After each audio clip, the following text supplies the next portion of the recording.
How you doing, Alan? All right?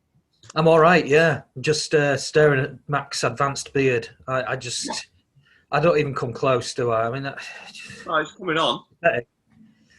It's looking good. It's a pathetic effort. I'll keep working on it, mate. I'll keep working on it.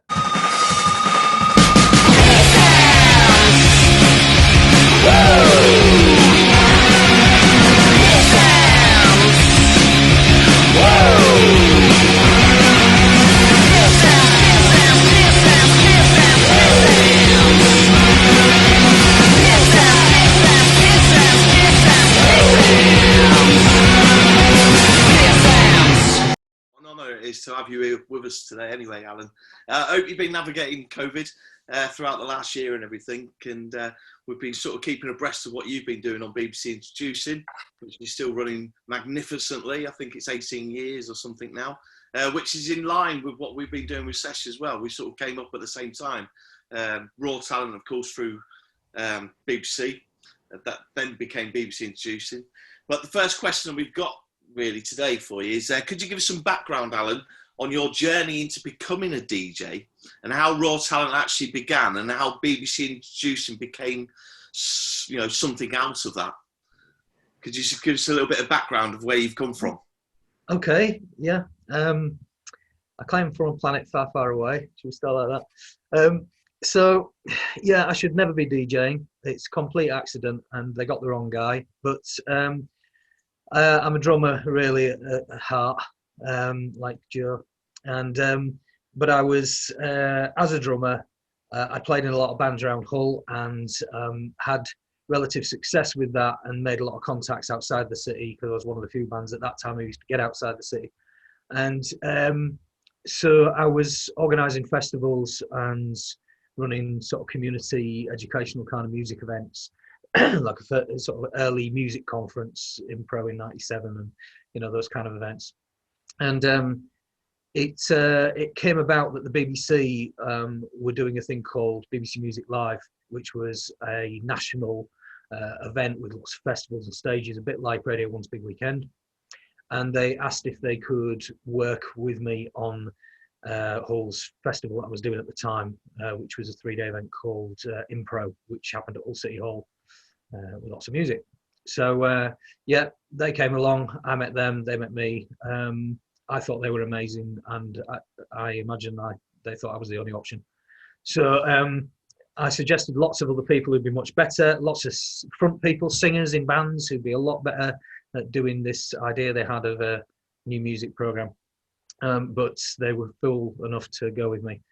So then they started this thing called Raw Talent, and at the time, it was the only show on local radio playing solely new music, playing just new music, and it was a bit of an edgy thing to do for Radio Humberside. They were sticking their neck out, you know, in the local radio community nationally, and I'm really proud of them for doing that.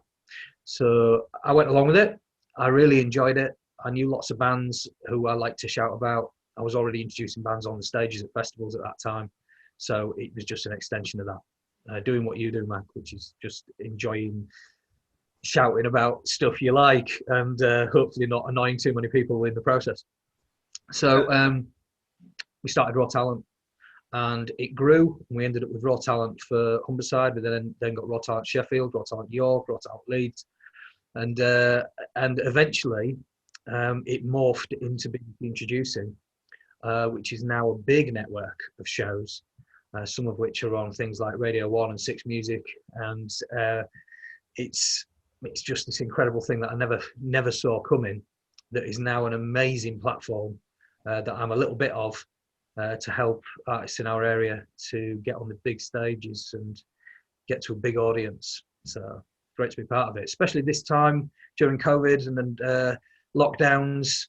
It gives us much more reach and a much bigger platform than we could possibly have without it. So I'm very grateful for that. That's superb. It's a great show that's, as you said, it's given many platforms to, or many opportunities to so many emerging, like, you know, artists out there. and long may that continue. So that's my question to start us off with. I think Joe's got one for you now. Yeah, hi Alan. I've been trusted with one question and one question only.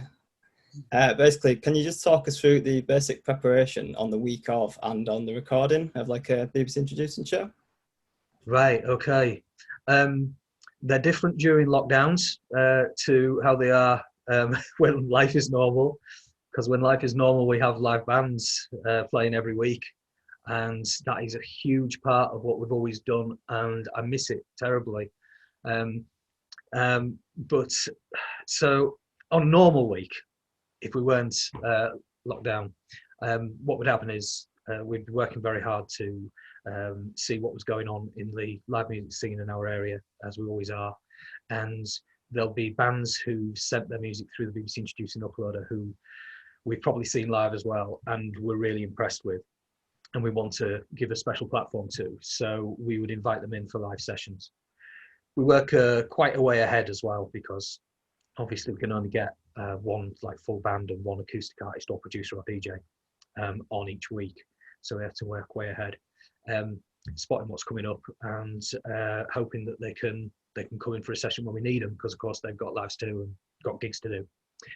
So we would then hand that over to John Anguish, who is our incredible sound engineer, who's been with us since the beginning of the show, and he is a real expert at sound. So he will make sure that that band gets the best possible sound when they do their session. He really cares about it and he knows what he's doing. We're really lucky to have him. So we'd have that session. And then, of course, we get somebody in acoustic as well, or a DJ, so they'd be setting up doing their set.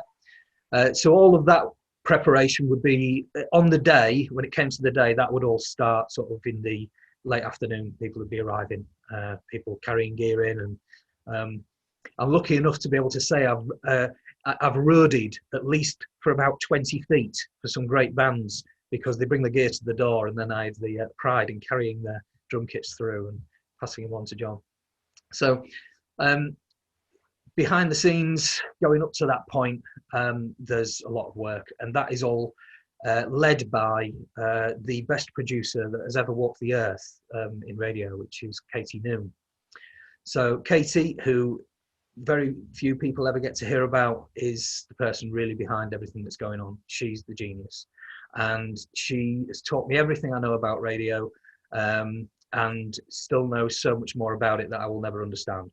I cover for Katie as a producer. So she's the producer of the show. I cover for her when she's not available, and I know how hard that is.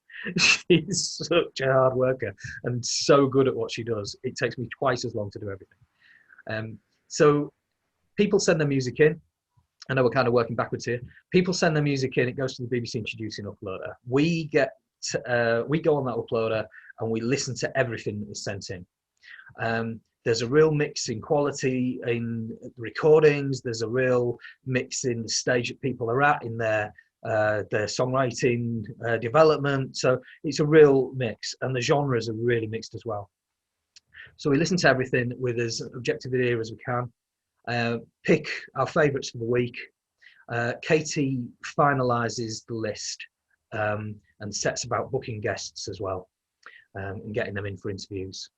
And then I take the list of what we've decided on. I download those tracks from the BBC Introducing Uploader. I put them into our playout system for the BBC. And Emily, team assistant, she gets a list of which bands are going to be playing and sets about finding out as much as she can about the latest thing that's happening for them. Have they tweeted this week to say that they're going to do something? Is there something on Facebook that have they got a video that they've just put up? Anything like that. So we are getting as much out about them as possible. I'll then take her notes. She'll email them to me just before the show. I'll take all of that, get it into a form that I can read, because I'm very dyslexic. So I write things in different colours and, get it all so I can use it. And then I set the studio up. So get the studio ready for broadcast, and the excitement builds, and the bands arrive, and I get behind the desk and get very nervous because I don't want to let anybody down, and then we go for it. That's pretty much it. Perfect. Cheers, Alan. That's great. I don't think you could ever let us down after so much service there, Alan. So thank you. I'm going to switch the orders up, boys, if that's okay. So I'm going to ask in terms of when you get a song through into the uploader, and it's more of a personal question as well. What grabs your ear, Alan? What sort of immediately gives you that hook and gives you when you know you've got something good from an artist? Generally, is there a program in mind in regards to making sure a show's diverse enough? Because obviously, like you said, you've got a lot of metal and stuff. Is that something you have to coordinate week by week? And finally, in terms of formatting, so anybody that's watching this, you say you get a lot of different audio quality. What's the basic needs of a track for it to be played on radio? I know that's quite a complicated question, so don't worry too much about that one. Okay, 3-part question. They're very popular these days. For 3-part answers are anyway, aren't they? Thanks to Boris. Okay, so firstly, then, what do I notice in a track that hooks me in? It really depends because the genres are very mixed. So some stuff we're getting is a lot of what we're getting is purely instrumental. So when you're choosing between that and something which has lyrics on it, obviously it's not really a fair comparison. So it's very difficult. And some stuff is extremely heavy and has an energy and a power which in itself is attractive to me. Whereas, somebody might send an acoustic song, and again, that's not really a fair comparison because you wouldn't expect the same power to come from that. So we have to be really, careful that we're being fair. Emily has a different ear to me. Katie has a different ear to me. It helps if we talk about things. So if we're not sure about something, we will. There's a lot of artists we've got our eye on because maybe one of us thinks it's really good and the others can't quite see it yet. So for me, I'm a lyrics fan. I like to be moved and challenged and educated and made to think and connect with what people are saying. And lyrics are songwriting is an incredible opportunity for people to express themselves, often when they can't in any other way. So I appreciate that, and I can't write songs to save my life. I'm a drummer, so I'm in awe of it. So maybe some songwriters will listen to the show and think, why does he think that's so good? Because they know better than me. But if it moves me, it moves me. And so lyrics are really important. As a drummer, and I've been a long time and worked on lots of beats for producers as well, done lots of sampling for producers and stuff, session work. I've got a pretty good idea of when that's done well. So at least one of the instruments, I know whether or not it's being done well. And I'm a fan of it. I'm a real anorak when it comes to drums. I'm quite a fan of Joe, actually, so I'm all fanboy now, sorry. But yeah, so that obviously affects me. I have DJed for a lot of years badly, so I do have an idea of melody and structure, and so I have got a reasonable idea of whether something's really been thought about and arranged. And sometimes I can hear something and think it's a series of very good ideas, but they're not really very well arranged. And maybe taking one of those ideas and doing more with it would be a good idea. So that at that point we would talk to the artist and say, have you thought about this? And sometimes, in the old days when we started out, before we had an uploader, people would send me albums, and I'd listen through, and I used to listen to every bit of it. And I know that some of my colleagues didn't do that in other stations, because you get to something like track 11 and your ears are bleeding, and then all of a sudden there's this gem that's sort of stuck at the end because they thought nobody would like it, but they do, and it's like, that's the one. So you've got to really listen. And then it's I never get bored of it, because I think boredom is simply a lack of attention to detail. And if you're really listening, there's an awful lot to hear. So I don't know if that really answers your first part of your question, but sorry. So the second part of your question, I have no idea what that was now. Remind me. Oh, don't be like that. So yeah, you have answered expertly what, you know, in terms of what you listen to personally and what catches your ear. You obviously struggle. You must have a lot of different diverse genres, which you've mentioned, but you sort of have to cater for that, I imagine, and make sure that you've got plenty of everything in any given show. Yeah, absolutely. And as I said, you know, as Joe knows, being a drummer, you kind of take influence from a lot of genres, as I'm sure many musicians do, and you can hear past a lot of what you don't understand. But I do try to keep myself educated as to what is happening in different genres, so that I understand the nuances between them and why people might have done something a certain way. But what I don't understand, maybe Emily does, or maybe Katie does, and I just talk to other musicians all the time, and they educate me about it. And in the days before the lockdown, when I could go to the Sesh and other venues regularly, it kept me up to date. And as a promoter as well, you know, put on a lot of nights in Leeds and with my friends there, and get to see a lot of different acts, so you get a feel for what's going on.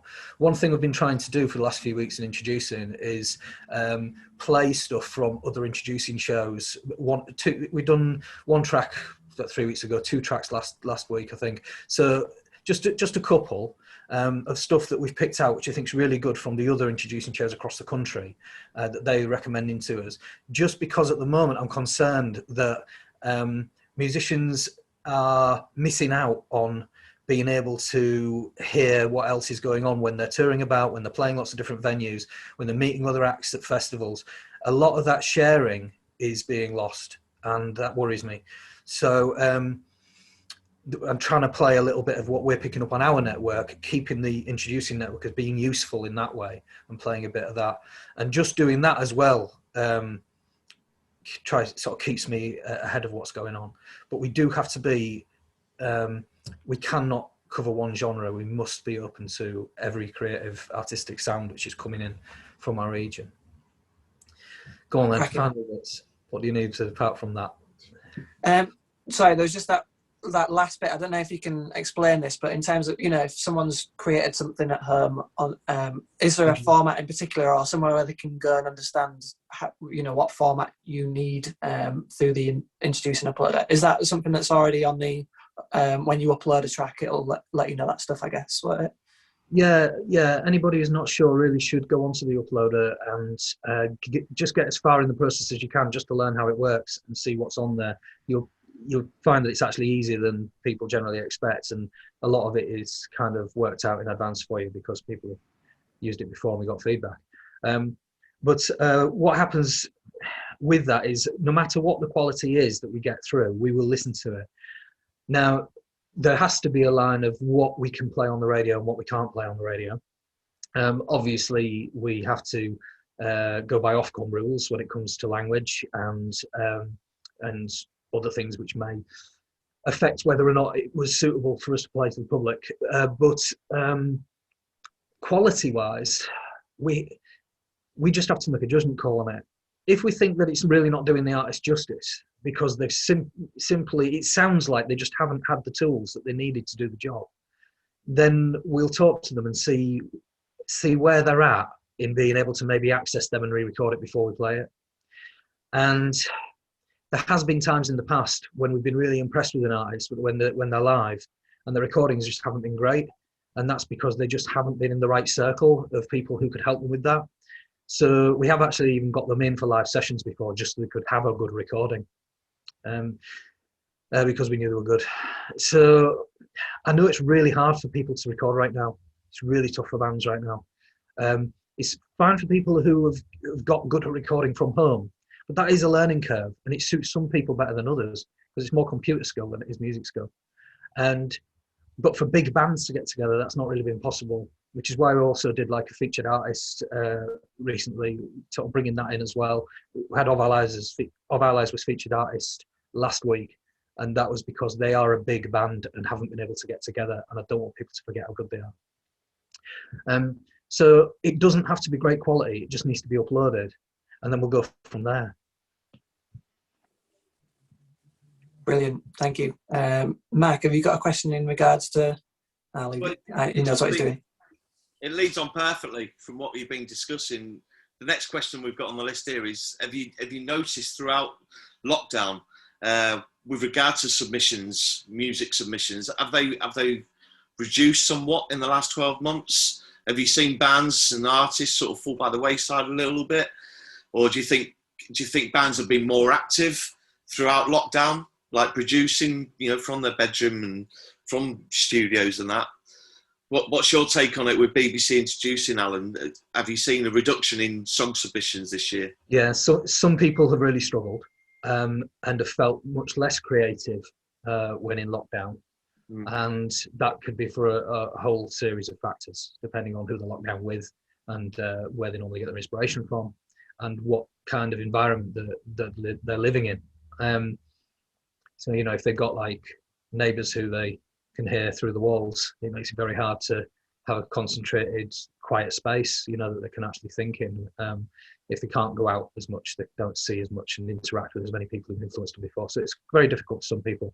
Other people have found the solace brilliant and, something which has made it great for them to be able to create. So, there's no matter what's happening, whether it's lockdowns and things like that, there is always the factors of the world playing on musicians and whether or not they're able to create. This is just a whole different set of factors, so it's suited some and not others. I have noticed a big reduction in the number of bands, people with multiple people in the act. There has been a reduction without a doubt, and that has been down to the fact that they just, couldn't get in studios or rehearsal rooms. I've noticed an increase in the amount of electronic producers sending me instrumental stuff or sampled vocals, and I've loved that because I'm a major fan of electronic music. So that's been brilliant. Fair few singer-songwriters, but there's been quite a lot of anxiety in the conversations with those singer-songwriters about whether or not their recordings are good enough, which is why we did our masterclass a few months ago with Radio 1 and Hull University about how to record at home, because that's been a major thing. But there's a definite reduction in anything that needs multiple people involved. How long we can go on like this without it being seriously detrimental to some of those acts who were doing really, really well beforehand, who haven't maybe grasped the skills needed to do online gigs and streaming and everything else. I do worry about them because there's a lot of talent missing there. And I'm also very worried. I know it's not part of the question, but I am very worried about the teams of engineering and front of house and sound and everybody involved in the infrastructure of what we do. Because when we do get back out there as well, the bigger bands playing the bigger venues, they're going to be hit with that deficit as well, which is quite scary, really. I think the tide's turning, though. The tide is turning. I think there is a bit of light out there for all of us. Yeah. And I think it won't be long before we can get back in front of audiences and back as a team, basically, doing what we love to do. Yeah. So, thanks for answering that. I mean, I've noticed this year as well that there has been a lack of submissions to us at Sesh, bands and artists sending on new recordings. And, we go on social media and we read up about, various releases that are going out. And there's a few bands that are still, got their head above the parapet, but there's a few bands and artists that have gone underground. They've gone very quiet this year. And I just hope they will find that confidence to come through this and rejoin us when the time and when it's safe to do so. But no, that's my question, Dan. I think you've got another one as well with regard to Humber Street Sesh.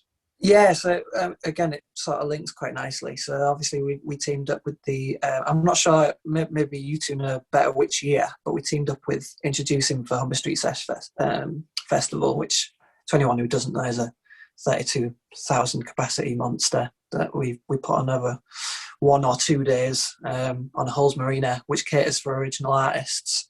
Yeah, we teamed up with Introducing and yourself, Alan, and Katie and Emily, which has been amazing. So we program a stage each year, and it gives us an opportunity because we see bands in a different way to you. Obviously, you see, you know, you mentioned electronic music producers and stuff like that. So we get to see you give opportunities to artists that we hadn't thought of, and some of them absolutely smash it.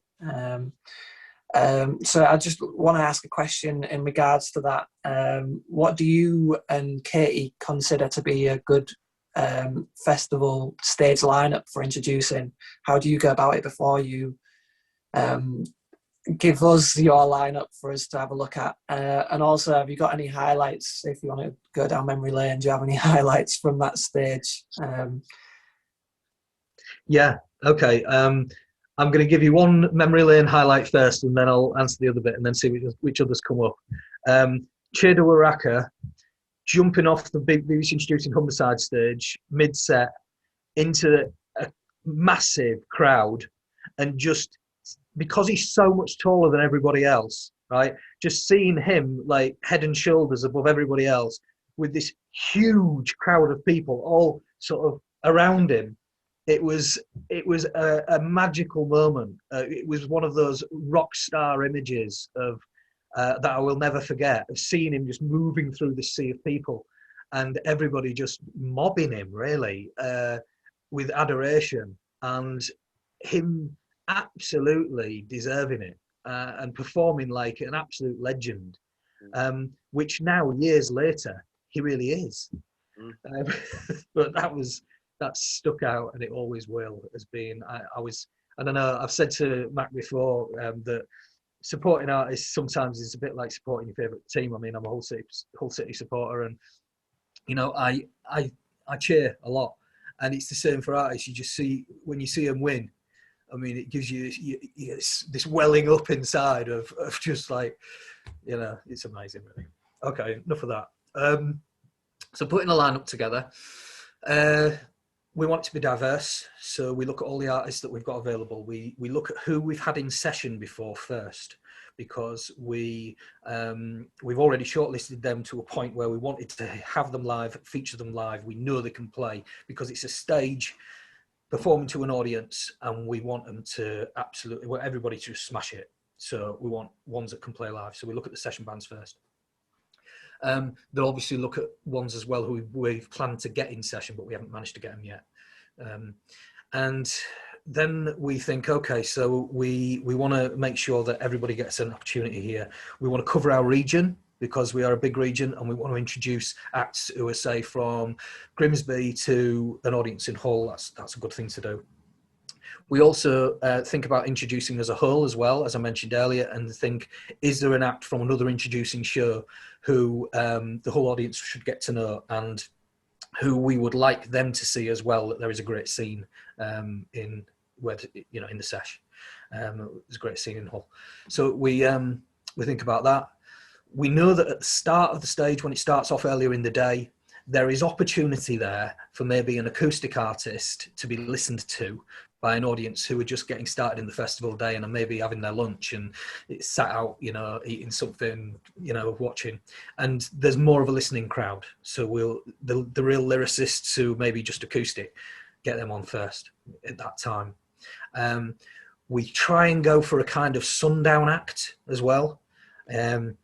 Sort of early, just before that, one year we had the Broken Orchestra, and that was just this incredible moment. You know, there's that excitement building for the night, getting ready for the big night, the night time of the festival, and then an act like that comes on, and it's like trip hop almost, and everybody's ready for the evening, and it was beautiful. But we'll also, that's the usual time as well, as the sun's just gone down. That's usually when we put a DJ on, a DJ producer, somebody, you know, really knows what they're doing. James Orvis being one of them who we've done that with. So, and then we have to think who's going to be the big act to be the last one on as well, because at that point they are on at the same time as your main stage big acts and the other big acts on the other stages, and we want to be comparative quality. And you know that we've had bands like Mint do that, and Of Allies have done that, and been incredible with that. And then in between, we've got license in between to surprise and put different things on. So the actor we've brought in maybe from another city, we'll put them on in between that, and then some stuff that is just a little bit off the wall. Early evening. You know, somebody like New Meds, massive highlight there. I do not condone people having flares on stage.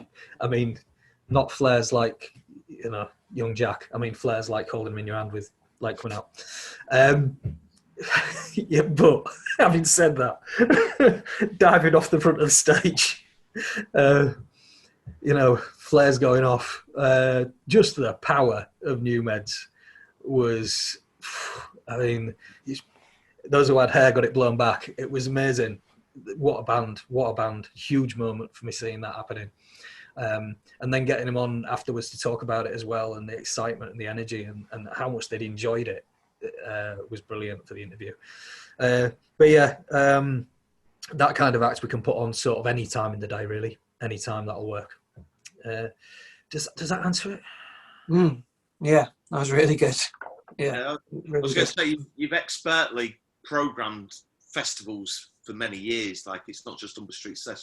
Raw Talent, BBC Introducing of their programmed Leeds Festival for many years, giving a platform to many emerging artists. And I think it's a real joy having you at Humber Street Sesh each year. It gives the festival credence having BBC there. It gives us confidence to have you there, and what you program together as a production team. And you know, we come and sit in with you and we talk it through, and that it's just beautiful, like the dynamics that you can bring together to a stage, bringing all the different, you know, the diverse genres as you've mentioned, and also giving all those opportunities to, you know, to young artists. It's a real joy having you. So thank you for doing that for us at Humber Street Sesh. It's really kind of you to say that. It really is. Coming from you, that's massive. But I've got to say again, Katie Noon, super producer, you know, makes everything good. And before Dan cuts us off, have you got a lineup for 2021? if we're lucky enough to be in a position to bring Humber Street Sesh back to Hull later this year, yeah. Are there any names out there that we should be looking out for, Alan, that we might have missed through? Just the final question, Dan, if that's okay. I know time's running out, but is there any artists that we should know about this year that we might not have been able to? Well, we haven't seen at Sesh in a live capacity. If you can make it a month long, right, the festival, then yeah, we can get on all the ones that we want on. It's just impossible. Downtown Kyoto, we want him on. There's just too many, way too many to go through. I just want everybody on. Too many have missed out. You know, it's difficult times. But yeah, Downtown Kyoto definitely. I'd love to get Chedu back on. Gosh, I don't know. It's a tough one. I think it's important that, you know, the whole part of doing this, I think it's important that we get this message out to sort of emerging artists out there that we've supported over the years, and then new ones that are breaking through, is that we are still here. Yeah. We are still here to support you. You know, we still want to play your music. We want to get you up on a stage. We want to, you know, shout from the rooftops about your talent and that. So, you know, take confidence from us gathering today, talking to each other, that we are still here. You know, you've never gone away throughout lockdown. You've been providing that show to, you know, the region for many months and weeks. But for us as Sesh, we've been very quiet over the last 6 months. So this is our opportunity to put ourselves back out there and sort of go, look, we're here to support you. You know, send us your music, tell us what you're up to, and let's start thinking about booking some stages for festivals. I want Eric Dimmock on. I want Fever on. I want Low Hummer on. I mean, I could go on, can I? Yeah. But yeah, we want to do things again with you as soon as possible. And in the meantime, we want everyone to send the music to the BBC Introducing uploader, bbc.co.uk/introducing. Get music to us. Perfect.